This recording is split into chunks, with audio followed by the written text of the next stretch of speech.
বোর্ডে তোমরা যে অঙ্কটা দেখতে পাচ্ছ, এই ধরনের অঙ্ক তোমরা প্র্যাকটিস সেটে প্রায় দেখে থাকো, এবং আমার যতদূর মনে হয় তোমরা এই টাইপের অঙ্ক বেসিক নিয়মে করো, যার ফলে এই টাইপের অঙ্ক করতে তোমাদের অনেকটা সময় লাগে।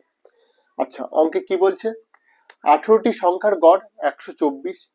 যদি 68 এর পরিবর্তে 60 এবং 28 এর পরিবর্তে 18 টাইপ করা হয়, তাহলে প্রকৃত গড় কত, এটা চেয়েছে। দেখো, 68-র পরিবর্তে কত লিখেছে?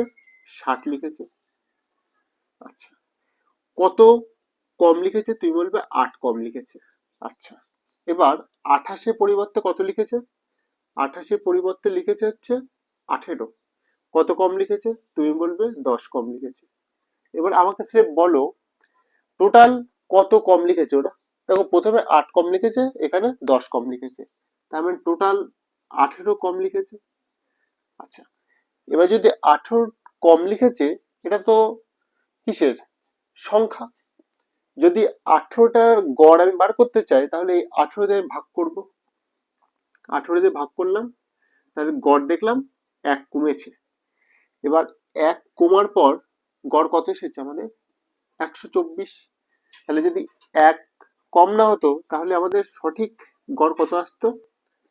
125। তাহলে 125 কোন অপশন আছে? একমাত্র অপশন এ তে আছে। আশা করি অঙ্কটা বোঝা গেছে।